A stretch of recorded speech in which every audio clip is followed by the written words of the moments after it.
老挝丈母娘做梦也想不到，自从女儿远嫁中国，自己竟成了全村最羡慕的人。中国女婿直接将一家从贫民窟彻底解救，不仅给家里买床买牛，甚至还斥巨资置办了全村第一辆拖拉机。老挝丈母娘高兴得合不拢嘴，这次女婿更是再三邀请到中国好好享受一番，所以丈母娘竟然成为全村第一个走出国门的人，惹得全村人狠狠羡慕。还没到中国，老挝丈母娘就对中国的机场赞不绝口。哦，花มันจันทร์花มันขวางเจริญโอ้ยโยนยาวไปยาวน่ะขี่ชัก这样过来骑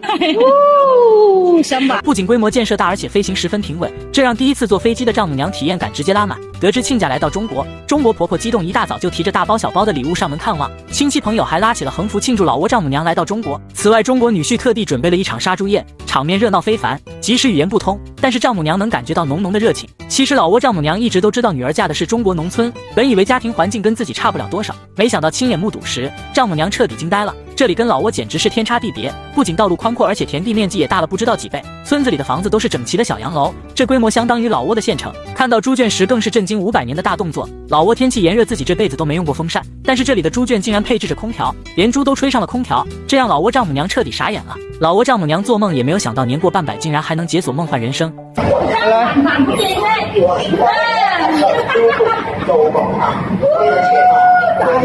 自从来到中国，被繁荣的城市建设和便捷的生活方式彻底刷新三观。由于来时匆忙，丈母娘衣物没带几件，所以女儿特地来商场给选购衣服。一进商场，老挝丈母娘就被琳琅满目的商品吸引住了。真是没想到中国的商场竟然这么大，并且到处配备着自动扶梯，支付方式也是手机支付，方方面面都透露着便捷的科技生活。农村大摆宴席，一桌就有20道菜，让丈母娘看得眼花缭乱。毕竟在老挝席面一边最多5道菜。为了让丈母娘不虚此行，中国女婿安排了一场国内之旅，要带丈母娘好好见见世面。坐上高铁，丈母娘连连赞叹舒适的车厢环境和工作人员贴心的服务。再听到1000多公里只需要几个小时就可以到达，丈母娘更是直呼神奇，原来这就是传说中的中国速度。亲眼见到大海，老挝丈母娘突然老泪纵横，感叹此生无憾。体验海上游轮，吹着海风看着美景，让老挝丈母娘全程竖起大拇指，连连惊叹实在太舒服。为了让丈母娘回村好好炫耀一下，中国女婿还斥资买了一条寓意着平安健康的金项链。眼看女婿如此贴心大方，丈母娘心中十分感动，直言把女儿嫁到中国真是这辈子做过最正确的事。老挝丈母娘本来还在担心女儿远嫁中国会受委屈，没想到生活竟然如此幸福，